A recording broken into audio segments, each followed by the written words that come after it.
Hello student, હવે આપણે જોઈએ પ્રમેય 7.6। ચલો, જો ત્રિકોણની બે બાજુઓ અસમાન હોય તો મોટી બાજુની સામેનો ખૂણો મોટો હોય। આપણે નેક્સ્ટ લેક્ચર આની પછી પહેલાંના લેક્ચરમાં આપણે જોઈ ગયા પ્રમેય 7.1થી લઈને પ્રમેય 7.5 સુધી આપણે જોયું। હવે આવે છે પ્રમેય 7.6, જેમાં શું છે, જો ત્રિકોણની બે બાજુઓ અસમાન હોય, બે બાજુઓ કેવી હોય? અસમાન હોય, તો મોટી બાજુની જે હોય એની સામેનો ખૂણો કેવો હોય છે? મોટો હોય છે। જો અસમાન બાજુઓ હોય અને મોટી બાજુ હોય, એ મોટી બાજુનો જે સામેનો ખૂણો હોય છે તે મોટો હોય છે। ચલો જોઈએ પક્ષ। સૌથી પહેલા તો પક્ષ ત્રિકોણ એબીસીમાં એસી એ એબી કરતાં મોટી બાજુ છે। આપણે અહીંયા જોઈ લઈએ, આકૃતિમાં બતાવ્યું છે એસી એ એબી કરતાં કેવી છે? મોટી બાજુ છે। ચલો સાબિત શું કરવાનું છે? તો કે હવે અહીંયા જુઓ, એબી એ એસી કરતાં મોટી બાજુ એસી એ એબી કરતાં મોટી બાજુ છે, માટે એની સામેનો ખૂણો કયો થશે? ખૂણો બી। એટલે આપણે સાબિત કરવાનું છે કે બીનું માપ એસી કરતાં મોટું છે। ચલો જોઈએ સાબિતી। એબી પર બિંદુ ડી એવું લો કે જેથી એબી બરાબર એડી થાય। આપણે અહીંયા એસી પર બિંદુ ડી એવું પસંદ કરીએ કે જેથી એબી અને એડીનું માપ કેવું થાય? સરખું થાય। માટે લખ્યું ત્રિકોણ એબીડીમાં એબી બરાબર એડી, માટે લખ્યું ખૂણો 1 બરાબર ખૂણો 2। ઓકે, હવે આગળ ત્રિકોણ લઈએ છે। હવે લઈએ ત્રિકોણ ડીબીસી નીચે માટે।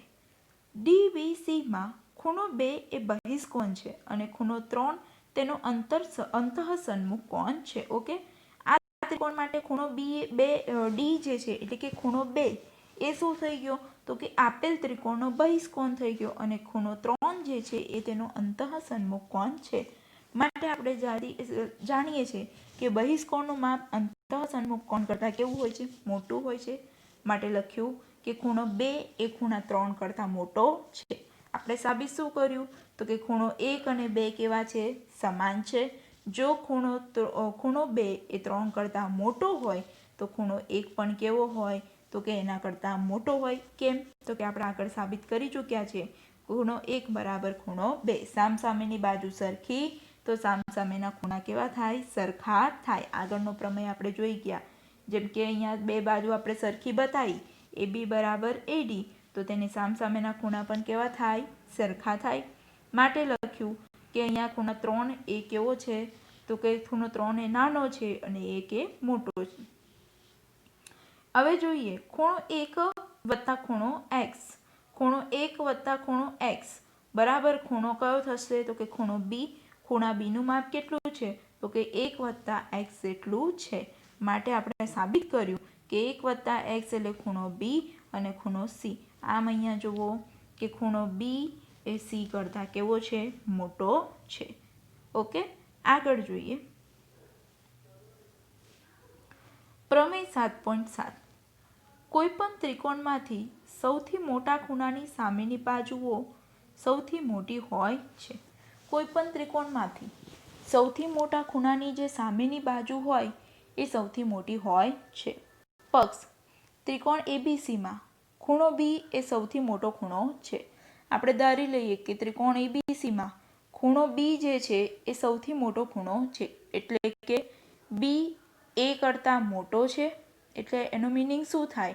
બી સૌથી મોટો ખૂણો છે એટલે એનો મતલબ શું? તો કે ખૂણો બી એ કરતાં પણ મોટો છે અને ખૂણો બી એ સી કરતાં પણ મોટો છે। આપણે ધારી લીધું કોઈ પણ એક ખૂણો મોટો હોય તો તેની સામેની બાજુ મોટી થાય, એટલે કે એસી એ સૌથી મોટી બાજુ છે એવું આપણે સાબિત કરવાનું છે। માટે સાધ્ય શું થશે આપણું? તો કે ત્રિકોણ એબીસીમાં એસી સૌથી મોટી બાજુ છે, એટલે કે એસી એ એબી કરતાં પણ મોટી છે। AC is greater than of AB, અને બીજું એસી એ બીસી કરતાં પણ મોટી છે, એટલે કે એસીનું માપ એ બીસી કરતાં પણ મોટું છે। એટલે લખ્યું એસી is greater than of BC. સાબિતી। અહીંયા આપણે લઈ લઈએ એસી અને એબીની વચ્ચે 3 શક્યતા હોય। પહેલી શક્યતા છે, જુઓ, એસી એ બી કરતાં અથવા તો નાનો છે એવું માની લઈએ કે AC is less than of AB, એસીનું માપ એબી કરતાં ઓછું છે. અથવા તો બીજો વિકલ્પ શું છે, એસી અને એબી સરખા છે. અને ત્રીજો વિકલ્પ છે, એસીનું માપ એબી કરતાં મોટું છે. જો એસી લેસ દેન એબી હોય તો પ્રમેય 7.6 મુજબ શક્ય નથી. ખૂણો બી એ ખૂણો સી કરતાં કેવો થઈ જશે, નાનો થઈ જાય છે. માટે આપણે બની ગયા 7.6 હમણાં આગળ જ ભણ્યા. શું હતું તો કે મોટા ખૂણાની સામેની બાજુ કેવી હોય છે, મોટી હોય છે. અથવા તો અહીંયા જોઈએ કે એસી એ કેવી છે, એબી કરતાં કેવું છે, નાનો છે. તો બીસી એ સી કરતાં કેવો છે, નાનો છે. એ શક્ય જ નથી. પ્રમેય 7.6 જે છે એની વિરુદ્ધ છે.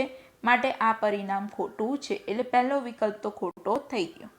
આગળ જોઈએ, એસી ઇઝ હજુ એ જોયું કે એસી લેસ દેન ઓફ એબી એ શક્ય નથી.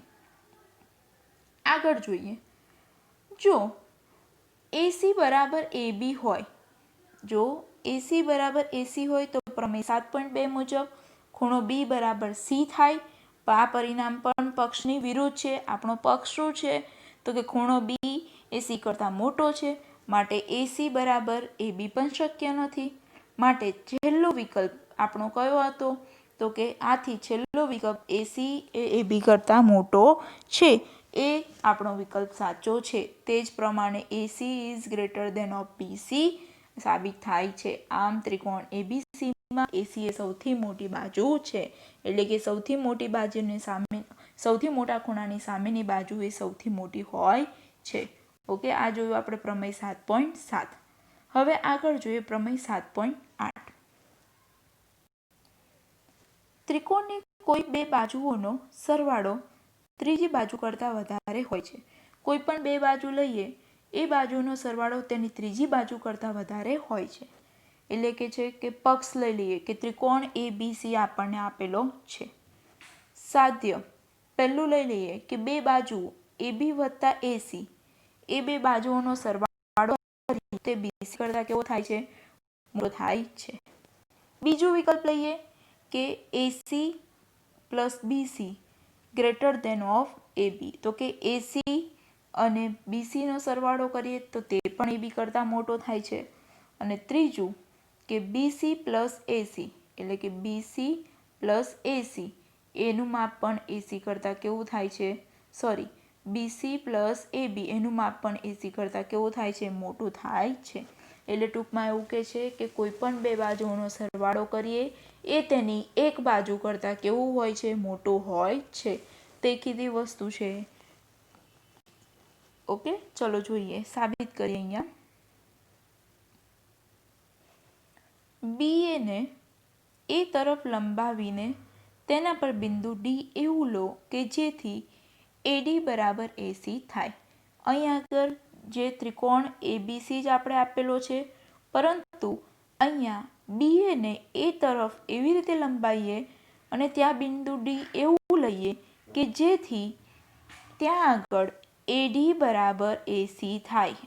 ઓકે, એટલે કે એડી બરાબર એસી. આગળ ત્રિકોણ આપણી જોડે કયો છે તો કે ત્રિકોણ એસીબીમાં એડી અને એડી ને એસીનું માપ કેવું છે, સરખું છે. ખૂણો એડીસી બરાબર ખૂણો એસીડી. અહીંયા જુઓ, ખૂણો એડીસી બરાબર ખૂણો એસીડી એટલે કે ખૂણો ડી અને સી સરખી છે. કેવી રીતે સાબિત કર્યું તો કે સામસામેની બાજુઓ સરખી હોય તો સામસામેના ખૂણા પણ કેવા થાય, સરખા થાય. પ્રમેય આગળ આપણે જોઈ ગયા તે પ્રમાણે. એટલા માટે લખ્યું કે એડી બરાબર એસી હોય તો તેના સામસામેના ખૂણા એડીસી બરાબર ખૂણો એસીડી થાય. પરિણામ નંબર આપી દીધો એને 1. હવે આગળ જોઈએ, ખૂણો લીધો છે બીસીડી બરાબર ખૂણો એસીડી. જો અહીંયા ખૂણો બીસીડી બરાબર એનું માપ કેટલું થાય છે, ખૂણા BCDનું માપ કેટલું થાય, તો કે એક ખૂણો અને બે ખૂણાનો સરવાળા જેટલું. માટે લખ્યું કે ACD વત્તા ખૂણો ACB, ACD વત્તા ABC, આ બે ખૂણાનો સરવાળો કરીએ તેના જેટલું માપ થાય છે. આગળ જોઈએ, ખૂણો BCD is greater than of ACD, એટલે અહીંયા શું કહે છે, હવે જુઓ તો કે આ ખૂણાનું માપ જે છે ખૂણો BCD, તો કે એનું માપ આના કરતાં કેવું હોય છે, તો કે મોટું હોય છે. અને સેમ એ જ રીતે જોયું કે BCDનું માપ એ આના કરતાં પણ કેવું છે, મોટું છે. પરિણામ 1 મુજબ આપણે જોયું. હવે જો બંને ત્રિકોણ બંનેના માપ મોટા હોય તો આપણે શું સાબિત થાય છે અહીંયા, તો કે ખૂણો BCD બરાબર ખૂણો CAD કરતાં મોટો છે. પરિણામ 1 પરથી આપણે સાબિત કર્યું. આમ ત્રિકોણ BCDમાં અહીંયા ખૂણો BC, એટલે ટૂંકમાં અહીંયા આપણે સમજવા માટે ખાલી લઈ લઈએ છીએ ખૂણો C અને D. આમાં આપણે સાબિત કર્યું કે ખૂણો C એ D કરતાં કેવો છે, મોટો છે. આગળ BD is greater than of BC, BC કરતાં. હવે જો ખૂણો C એ D કરતાં મોટો હોય તો BD એની બાજુ જે છે એ BC કરતાં પણ કેવી થશે, મોટી. પરંતુ અહીંયા આપણે જુઓ BDનું માપ શું છે, તો કે BDનું માપ શું છે, તો કે BD બરાબર AB વત્તા AD. માટે આપણે અહીંયા લખ્યું જુઓ કે BD બરાબર શું છે, તો કે BD બરાબર છે AB વત્તા AD. માટે આપણે લખ્યું કે અહીંયા AB વત્તા AC એ BC કરતાં મોટું છે. આમ તે જ રીતે બાકીની બાજુઓ માટે પણ આપણે સાબિત કરીએ છીએ. આમ ત્રીજી બાજુનું કોઈ એક બાજુનું માપ તેની બાકીની બે બાજુઓના સરવાળા કરતાં મોટું હોય છે. અરે કોઈ બે બાજુઓનો સરવાળો એ તેની કોઈ બાજુ લઈએ એના કરતાં મોટું હોય છે. ઓકે, આપણે અહીંયા જોયું પ્રમેય 7.8 વિશે જોયું. અહીંયા ટોટલ આપણે 8 પ્રમેય વિશે અભ્યાસ કર્યો અને જેના જે સ્ટેટમેન્ટ છે ઉપરના એ ખાસ યાદ રાખવા જરૂરી છે. ઓકે, અહીંયા સુધી સ્ટોપ કરીએ છીએ. આગળનું આપણે નેક્સ્ટ લેક્ચરમાં કન્ટિન્યુ કરીશું. Thank you.